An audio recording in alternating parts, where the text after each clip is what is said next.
എല്ലാവർക്കും നമസ്കാരം. എന്തിന് പള്ളിയിൽ പോകണം? പണ്ട് കാലത്തൊന്നും കുട്ടികളായിരിക്കുമ്പോൾ ആരും ഇത് ചോദിക്കാൻ ധൈര്യപ്പെട്ടില്ലായിരുന്നു. കാരണം നല്ല അടി കിട്ടും, എഴുന്നേറ്റ് പള്ളി പോടാ എന്ന് മാതാപിതാക്കൾ പറയും.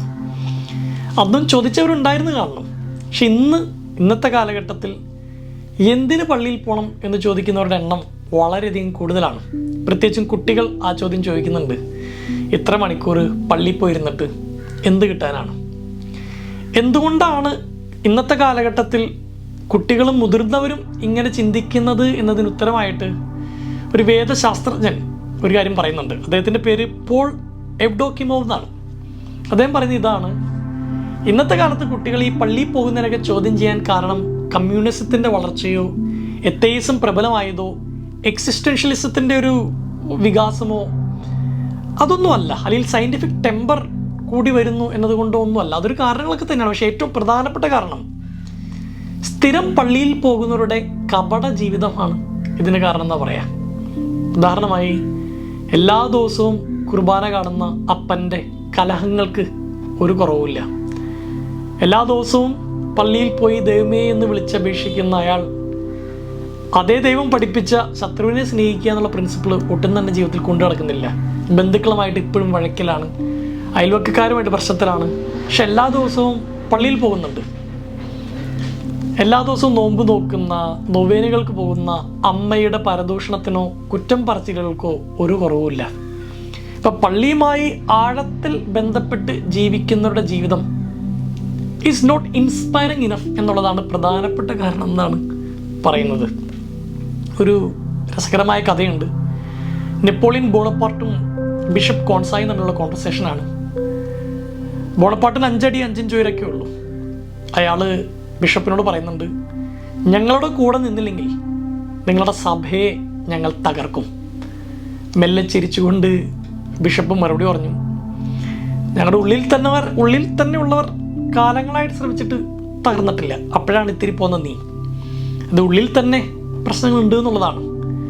പോപ്പ് ഫ്രാൻസിസ് 2014, 2018, 2022 എനിക്ക് തോന്നുന്നു പബ്ലിക്കായിട്ട് മാപ്പ് പറഞ്ഞിട്ടുണ്ട്.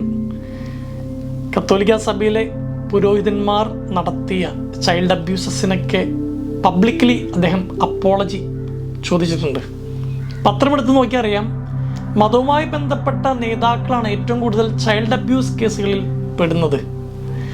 ഇപ്പം ഈ മതവുമായി ബന്ധപ്പെട്ട മനുഷ്യരുടെ ജീവിതം ഒട്ടും ഇൻസ്പയർ അല്ലെങ്കിൽ വളരെ സ്വാഭാവികമായിട്ടും കുട്ടികൾ ചോദിക്കും, എന്തിനാണ് പള്ളിയിൽ പോയിട്ട്?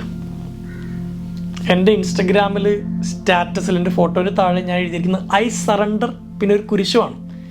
ഈശോയെ നിനക്ക് ഞാൻ എൻ്റെ ജീവിതം സമർപ്പിക്കണമെന്നൊക്കെ എന്നെ വായിച്ചെടുക്കാം. എൻ്റെ ജീവിതം ഇൻസ്പയറിങ് അല്ലെങ്കിൽ എൻ്റെ വാക്കുകൾ, എൻ്റെ പെരുമാറ്റം, ഞാൻ എത്ര കണ്ട് വീഡിയോസ് ചെയ്താലും ഞാനുമായിട്ട് അടുത്ത് ഇടപഴകുന്ന മനുഷ്യർക്ക് എൻ്റെ ജീവിതം ഇൻസ്പയറിങ് അല്ലെങ്കിൽ ആ വരി കൊണ്ട് പ്രത്യേകിച്ച് ഒരു ഉപകാരമില്ല. നമുക്കെല്ലാവർക്കും അറിയാം, ഇപ്പോൾ കുട്ടികൾക്ക് സഹായമൊക്കെ വേണ്ടി വരുമ്പോൾ നമ്മൾ സ്റ്റാറ്റസ് ഇടാറുണ്ട്, ഇന്ന കുട്ടിക്ക് ഇത്ര കോടി രൂപ ചികിത്സയ്ക്ക് ആവശ്യമുണ്ട്, മാക്സിമം ആളിലേക്ക് എത്തിക്കുക. നമ്മൾ ഇഷ്ടം പോലെ സ്റ്റാറ്റസ് ഇട്ടിട്ടുണ്ടാവും. ചോദ്യം ഇതാണ്, നിങ്ങൾ സ്റ്റാറ്റസ് ഇടുകയും പൈസ കൊടുക്കുകയും ചെയ്തു. പ്രാർത്ഥനകൾ ഒരുപാട് സ്റ്റാറ്റസ് ഇടുന്ന, ഷെയർ ചെയ്യുന്ന മുതിർന്ന ഒരുപാട് ആളുകളെ കാണാറുണ്ട്, ഞാനും ചെയ്യാറുണ്ട് ചിലപ്പോൾ. പക്ഷെ ചോദ്യം ഇതാണ്, ഞാൻ ആ സ്റ്റാറ്റസിലിട്ട പ്രാർത്ഥനകൾ, അതിൽ പറയുന്ന മാപ്പ് കൊടുക്കൽ, പരസ്പര സ്നേഹം, ക്ഷമ, കരുണ, വാക്കുകൾ ഉപയോഗിക്കേണ്ട നിർമ്മലത, ഇതെല്ലാം എൻ്റെ ജീവിതത്തിലുണ്ടോ എന്നുള്ളതാണ്. സ്റ്റാറ്റസ് ഇടുന്നുണ്ട്, ബട്ട് ആം ഐ കോൺട്രിബ്യൂട്ടിങ്? എനിക്ക് തോന്നുന്നു എന്തിന് പള്ളിയിൽ പോകണമെന്നുള്ള ചോദ്യം ഇനിയുമുള്ള കാലഘട്ടത്തിൽ കുട്ടികൾ നിരന്തരം ചോദിച്ചുകൊണ്ടേയിരിക്കും. അതിന് അവരാകർഷിക്കാനുള്ള, നമ്മൾ വിശ്വസിക്കുന്ന ഈശ്വരനിലേക്കോ അല്ലെങ്കിൽ ഈശ്വര സങ്കല്പങ്ങളിലേക്കോ അവരെ അടുപ്പിക്കേണ്ടത് നമ്മുടെ ജീവിതമാണ്. നമ്മുടെ ജീവിതം ഇൻസ്പയറിങ് അല്ലെങ്കിൽ അവർ പിന്നെയും ചോദിക്കും, മുഖത്ത് നോക്കി ചോദിക്കും, എന്തിനാണ് പള്ളിയിൽ പോയിട്ട്?